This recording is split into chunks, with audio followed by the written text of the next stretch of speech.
మంగళగిరిని tourist స్పాట్గా తీర్చిదిద్దిన స్థలం echo park మరియు కొండమేకి ట్రెక్కింగ్ వే ఆదివారం కావడంతో రద్దీగా కనిపించింది.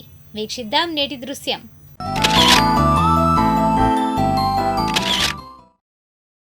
మంగళగిరి పుణ్యక్షేత్రంలో భాగంగా ఉన్న గండాలయ స్వామి ఎగువ సన్నిధికి వెళ్లే మార్గం ఒకప్పుడు చాలా కష్టంగా ఉండేది. కొండ సగభాగం వరకే మెట్ల మార్గం ఉండేది. ఆ తర్వాత ఘాట్ రోడ్ ఏర్పాటైంది. దీంతో శిఖరంపై గండాలయ రాముడి వద్దకు మార్గం సులభమైంది. ఇటీవల ఎమ్మెల్యే ఆర్కే సహకారంతో ఎయిమ్స్ హాస్పిటల్ ప్రక్కనే ఎకో పార్క్ పేరిట పచ్చదనాన్ని అభివృద్ధి చేశారు. అటవీ శాఖ సౌజన్యంతో ఓ పిక్నిక్ స్పాట్లా తీర్చిదిద్దారు. ఈ క్రమంలోనే ఎకో పార్క్ లో నుండి పానకల రాయుడి పర్వత శిఖరం పైన ఉన్న గండాలయ రాముడి వద్దకు వెళ్లేందుకు ఓ మట్టి రోడ్డు రూపొందించారు.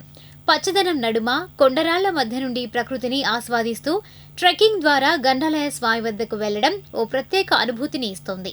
కేవలం ఆధ్యాత్మిక చింతన ఉండే వారికి మాత్రమే కాకుండా ప్రకృతి ప్రేమికులందరికీ ట్రెక్కింగ్ మార్గం ఇష్టంగా మారింది.